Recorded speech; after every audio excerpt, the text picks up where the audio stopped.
అందరికీ నమస్కారం. ఈరోజు కథ బంధం. అమ్మగారు, ఇంట్లో పనులన్నీ అయిపోయాయండి. నేను వెళ్ళిపోతున్నాను. మా అమ్మ నా కోసం ఎదురు చూస్తూ ఉంటుంది. ఈరోజు ఇక్కడే ఉంటానని చెప్పురాది. అయ్యో వద్దండి. అమ్మ ఇంట్లో ఒక్కతే ఉంటుంది. మార్నింగ్ త్వరగా వచ్చేస్తాను కదా. సర్లే వెళ్ళు అని పంపించేస్తుంది. ఆ ఇంటి యజమాని వసు.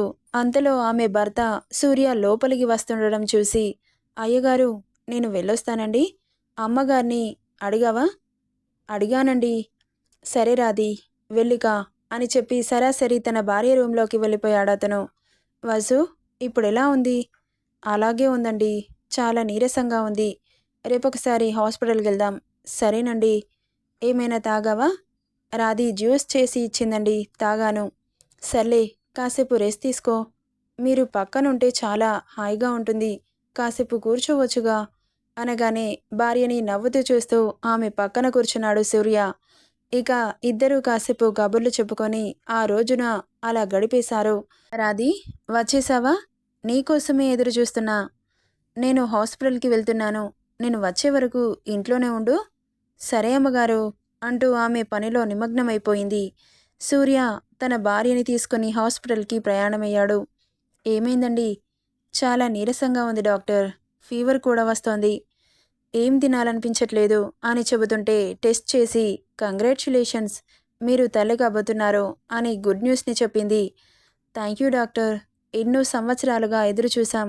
ఆ కల ఈరోజు నెరవేరడంతో సూర్య సంతోషానికి అవధులు లేకుండా పోయాయి. థ్యాంక్ యూ సో మచ్ అని డాక్టర్కి చెప్పి బెడ్ రెస్ట్ ఇవ్వండి. ఎందుకంటే చాలా రోజుల తర్వాత కన్సీవ్ అయిందిగా. సరే డాక్టర్, మీరు ఎలా చెబితే అలాగే చేస్తాం అని భార్యని తీసుకొని ఇంటికి బయలుదేరాడు. ఇక రాధి వసుని చాలా జాగ్రత్తగా చూసుకుంటోంది. చంటి పాపలా. సూర్య నైట్ కూడా రాధిని పంపించకుండా తన దగ్గరే ఉంచేశాడు. అలా అటు భర్త, ఇటు రాధి ఇద్దరి కేరింగ్లో 9వ నెల వరకు వచ్చింది. అసలు రోజులు కూడా గుర్తులేవు. అంత ప్రేమ చూపించారు వసు మీద. రాధి కడుపులో నొప్పిగా ఉంది.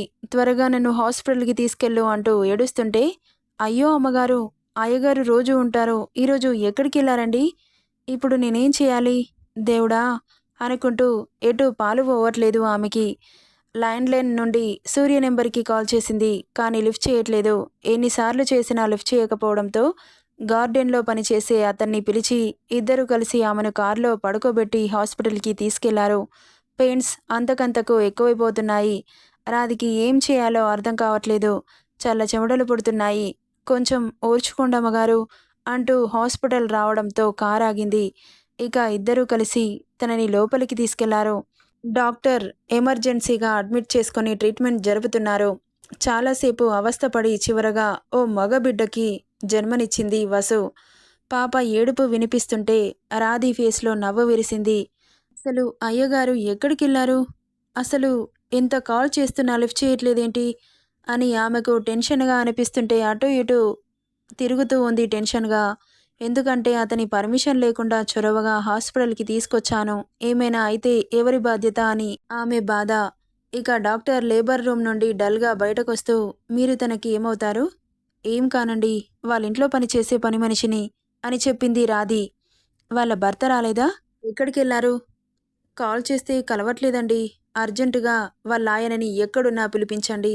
తన హెల్త్ కండిషన్ సీరియస్‌గా ఉంది అని చెప్పి, చివరగా మీరేం మాట్లాడాలనుకుంటున్నారో తనతో మాట్లాడండి అని చెప్పి వెళ్ళిపోయింది డాక్టర్. డాక్టర్ ఏమనిందో ఒక క్షణం అర్థం కాకపోతే అయోమయంగా తల పట్టుకొని అక్కడే కూలబడింది రాధి. కాసేపటికి పరుగు పరుగున సూర్య హాస్పిటల్‌కి వచ్చేశాడు. బాబుని తీసుకొని నర్సు సూర్య చేతిలో పెట్టింది. మీ వైఫ్ చాలా సీరియస్‌గా ఉందండి. మీరేదైనా మాట్లాడాలి అనుకుంటే మాట్లాడండి. ఇంకో కొన్ని నిమిషాలు మాత్రమే అని చెప్పి వెళ్ళిపోతున్న నర్స్‌ని ఒక్కసారిగా అలాగే స్ట్రక్ అయిపోయాడు. అయ్యగారు అన్న పిలుపుకి లోకంలోకి వచ్చి, డాక్టర్ అమ్మగారితో మాట్లాడమని చెప్పింది. మీరెళ్ళండి. నేను బాబుని చూసుకుంటాను అంటూ చేతిలోకి తీసుకుంది. ఏం అర్థం కాకుండా షాక్‌లో అటూ ఇటూ చూస్తున్నాడు సూర్య. అయ్యగారు అంటూ భుజం కదుపుతుంటే ఈ లోకంలోకి వచ్చి, నువ్వేం మాట్లాడుతున్నావు అని సీరియస్‌గా అంటుంటే, అవునండి, మీరు విన్నది నిజమే. త్వరగా వెళ్ళండి అంటూ లోపలికి పంపింది.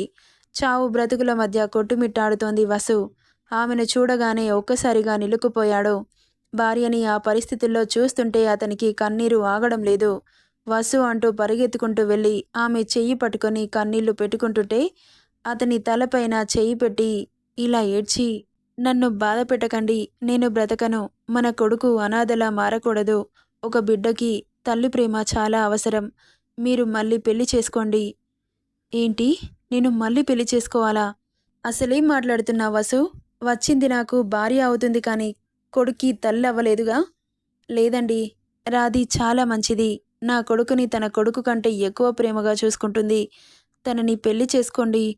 ఇక మాట్లాడే ఓపిక లేదు నాకు. నేను వెళ్ళిపోతున్నాను. నా మాట విని నా కొడుకుని అనాథ చేయకండి అంటూ అప్పుడే లోపలికి వచ్చిన రాధి ఆ మాట విని అక్కడే నిలుక్కుపోయింది. ఆమెను చూసి చిన్నగా నవ్వుతూ అలాగే ప్రాణాలు విడిచింది. వసు, వసు అంటూ గట్టిగా అరిచాడు సూర్య.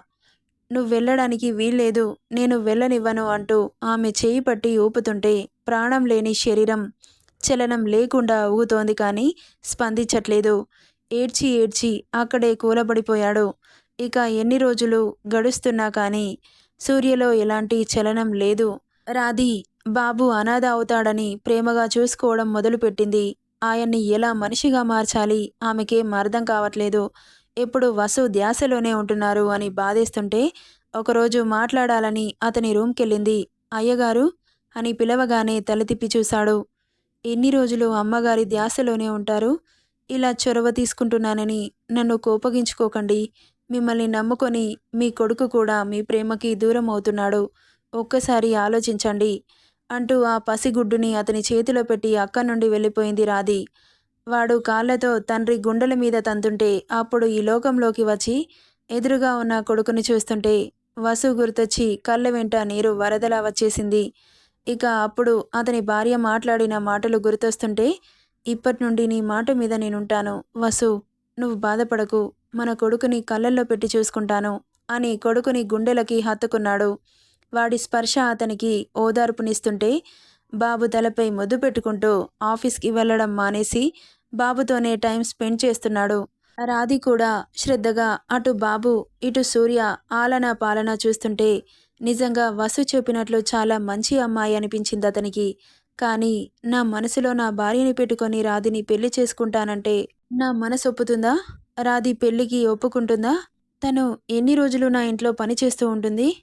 తనకి పెళ్ళైపోతే మమ్మల్ని వదిలేసి వెళ్ళిపోతుంది కదా అని మనసు పరిపరి విధాలా ఆలోచిస్తుంటే ఆ రోజు అతనికి నిద్ర కూడా పట్టలేదు. యథావిధిగా పనిలోకి వచ్చిన రాధిని చూసి తనతో ఈ విషయం ఎలా మాట్లాడాలో అర్థం కాక అటూ ఇటూ తిరుగుతూ ఉన్నాడు సూర్య. ఏమైందయ్య గారు, కంగారుగా ఉన్నారు అంటూ అతని చేతిలో ఉన్న బాబుని తీసుకొని ఆడిస్తూ అడుగుతుంటే, నీతో ఒక విషయం చెప్పాలి రాధి. ఏంటయ్య గారు? నేను చెప్పాక నన్ను తప్పుగా అపార్థం చేసుకోకదా? ఎందుకు చేసుకుంటాను? అస్సలు చేసుకోను. చెప్పండి అనింది. మీ అమ్మగారి కోరిక మేరకు నన్ను పెళ్లి చేసుకుంటావా రాధి? అంటే నా కోసం కాదు, నా కొడుకు కోసం. తప్పుగా అర్థం చేసుకోకు అంటున్న సూర్య మాటకి పెళ్లి చేసుకుంటావా అన్నప్పుడే ఆమె బ్రెయిన్ ఆగిపోతే గుడ్లు పెద్దవి చేసి అలాగే చూస్తూ ఉండిపోయింది రాధి. రాధి అంటూ పిలిచాడు. అప్పుడు తేరుకొని, మీరేం మాట్లాడుతున్నారయ్య గారు? నేను మిమ్మల్ని పెళ్లి చేసుకోవడం ఏంటి? నీకు చేసుకోవడం ఇష్టం లేకపోతే వదిలేసేయ్. జస్ట్ నా కొడుకు అనాథ అవుతాడని అడుగుతున్నాను అంతే. వేరే అమ్మాయిలని పెళ్లి చేసుకునే ఉద్దేశం నాకు లేదు. ఎందుకంటే వచ్చే భార్య నాకు భార్యగా ఉంటుంది కానీ వాడికి తల్లిలాగా మారదు. అదే నువ్వైతే వాడి ఆలనా పాలనా చూస్తావ్ అంటుంటే ఏం మాట్లాడలేదు రాధి. తనని కదిలించాలని కూడా అనుకోలేదు సూర్య. ఆ మాట చెప్పి అక్కడి నుండి బాబుని తీసుకుని వెళ్ళిపోయాడు. ఇక తన నిర్ణయం కూడా అడగాలనుకోలేదు. అలా రోజులు గడుస్తున్నాయి. చాలా డల్గా ఉంటోంది రాధి. సూర్యకి విసుగొచ్చి, రాధి, నా మాటతో నిన్ను బాధపెట్టి ఉంటే ఐఎమ్ వెరీ సారీ. నీ మనసులో ఏముందో తెలుసుకోకుండా నా మనసులో మాట చెప్పేశాను. నువ్వు మునిపటిలా ఫ్రీగా ఉండు. నువ్విలా డల్గా ఉంటే నాకేమాత్రం నచ్చట్లేదు. నా మీద నాకే గిల్ట్ ఫీలింగ్ వస్తోంది అని చెప్పి బాబుని తన చేతిలో పెట్టి వెళ్ళిపోయాడు. వెళ్తున్న సూర్యని చూసి అయ్యగారు అని పిలిచింది. వెనక్కి తిరిగి చూశాడు సూర్య. అది అయ్యగారు, నా కోసం కాకపోయినా బాబు కోసం పెళ్లి చేసుకుంటానండి. వాడిని వదిలి నేను కూడా ఉండలేను. పుట్టినప్పటి నుండి బాబుని ఒక్కరోజు కూడా చూడకుండా నేను ఉండలేకపోతున్నాను. నాకు నా సంతోషం కంటే బాబు సంతోషమే ముఖ్యం అనింది. ఆ మాటతో చాలా హ్యాపీగా ఫీల్ అయ్యాడు సూర్య. పరిగెత్తుకుంటూ వచ్చి ఒక్కసారిగా ఆమె ముందు అలాగే ఆగిపోయాడు. అతనలా రాగానే ఆమె గుండె ఒక్కసారిగా రేజ్ అయింది. ఇకేం మాట్లాడాలో అతనికి అర్థం కాలేదు. ఏదో చెప్పాలనుకున్నాడు కానీ, "నువ్వు ఇంత స్వచ్ఛంగా ఆలోచిస్తావని నేను అనుకోలేదు. ఈ రోజుల్లో సొంత వాళ్ళని ప్రేమగా చూసుకోలేకపోతున్నారు. అలాంటిది నీకు ఏమీ కాని వాళ్ళ కోసం నీ లైఫ్‌ని సాక్రిఫైస్ చేస్తున్నావు. కానీ నేను మాత్రం నీకు ప్రామిస్ చేస్తున్నాను. నీ లైఫ్‌లో ఎన్నడూ చూడలేని సంతోషాలని చూపిస్తాను. నన్ను నమ్ముతావా?" అని దీనంగా అడుగుతుంటే, "అయ్యగారు, మీరేంటి ఇలా మాట్లాడుతున్నారు? మీరంటే నాకు చాలా అభిమానం. మీ గురించి నాకు తెలీదు అనుకున్నారా? మీరు ఎంత మంచివారో! మిమ్మల్ని నమ్మిన వాళ్ళని ప్రాణంలా చూసుకుంటారు. కానీ మీ గుండెల్లో చోటు సంపాదించాలని నాకెప్పుడూ లేదు. మీరడిగిన తర్వాత నేను ఆలోచించాను. బాబు అనాథ అవ్వకూడదని. తన కోసం మిమ్మల్ని పెళ్లి చేసుకోవాలనుకుంటున్నాను. అంతే. అంటే నా కోసం కాదా? అన్నాడు సైడ్ స్మైల్ చేస్తూ. అతనలా అడగ్గానే ఆమె ఫేస్‌లో సిగ్గు తొంగి చూసింది.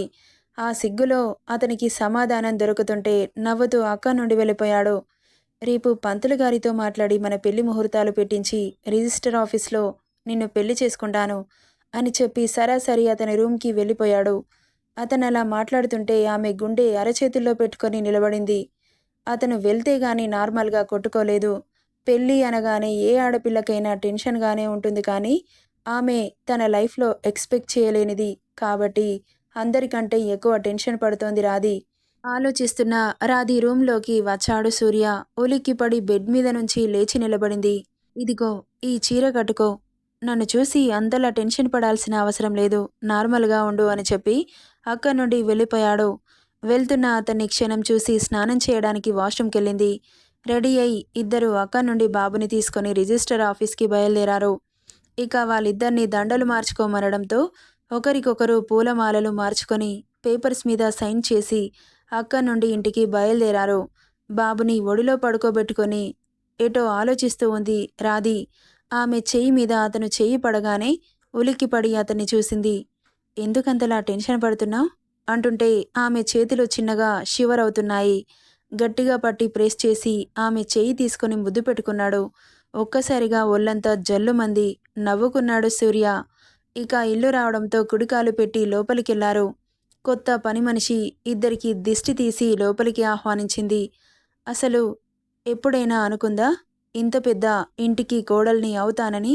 ఆమె మనసు నమ్మలేనట్లుగా చూస్తూ లోపలికెళ్ళింది అతనితో పాటు.